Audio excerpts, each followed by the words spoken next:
பிரதமர் மோடி வரார், ரைட். இது எலெக்ஷன் கேம்பெயின் சார், நியாயமா பேசுவோம். அந்த எலெக்ஷன் கேம்பெயின்ல ஒரு பெரிய படம், புரட்சி தலைவராவது புரட்சி தலைவராவது பேரறிஞர் அண்ணாவாவது தந்தை பெரியாராவது, தந்தை பெரியாரை முன்னிறுத்தி விஜய் பேசிட்டு இருக்கார், தந்தை பேரறிஞர் அண்ணாவை முன்னிறுத்தி விஜய் பேசுகிறார். பிரச்சாரத்துல கையில எடுத்துட்டு போறார் தலைவரையும், அம்மா கட்சி இப்படி ஆயிடுச்சேன்னு வருத்தப்படுறார். இப்படி எல்லாம் அவர் பண்றார். காஞ்சிபுரத்துல போய் பேரறிஞர் அண்ணாவை பேசுறார். ஆனா இங்க என்ன நடக்குது? பிரதமர் வந்த அந்த மேடையில நீங்க புரட்சி தலைவர் எம்ஜிஆர் படத்துல பெருசா போட்டுக்கணும், அம்மா படத்துல போட்டுக்கணும். அது குக்கர் சின்னத்தை விட சின்னதா எங்கேயோ ஒரு மூலையில இருந்துச்சான்.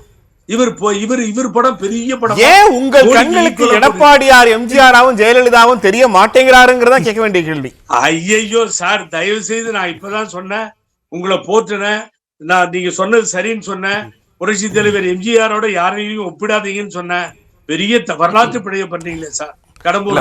நீங்க சொல்லுங்க, ஒரு கட்சி அதனுடைய தலைவர்களால் வழிநடத்தப்படுற போது தலைவர்களை எப்படி எம்பவர் பண்ணுவீங்க? இந்த தலைவர் முக்கியமா ஸ்டாலின் இஸ் மோர் டேஞ்சரஸ் தென் கலைஞர்னு சொல்கிற போது அவர் கலைஞரை பின்னுக்கு தள்ளல, ஆனா ஒரு இயக்கத்தை வழிநடத்துற ஸ்டாலினை முன்னுக்கு நகர்த்துறாங்க.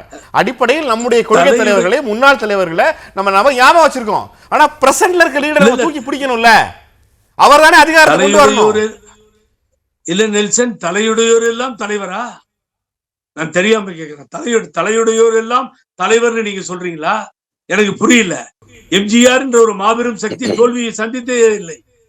பழனிசாமி தொடர் தோல்விகளை சந்தித்துக் கொண்டே போகிறார். யாரை யாரோடு ஒப்பிடுவது? சினிமாவிலும் நம்பர் 1 தலைவர், அரசியலிலும் நம்பர் 1 தலைவர். அம்மா சினிமாவில் தேர்தல்களில் தோத்திருக்காரு. அதுவா அது பிரச்சனை இல்லையா? எனக்கு சொல்லுங்க, ஒரு 4 ஆண்டு காலம் முதலமைச்சரா இருந்திருக்காரு, 5 ஆண்டு காலம் எதிர்க்கட்சி தலைவரா இருந்திருக்காரு. எந்த வகையில எடப்பாடி பழனிசாமியை விட விஜய் உங்களுக்கு பெட்டரான தலைவரா தெரிகிறாரு?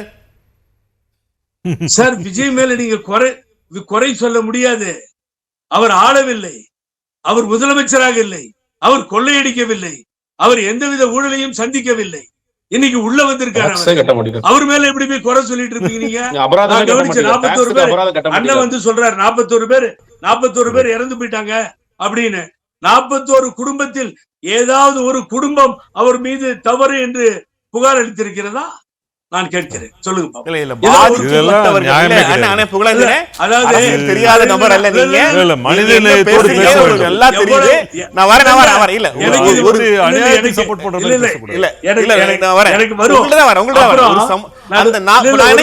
நான் என்ன கேக்குறேன் ஒரே விஷயம்.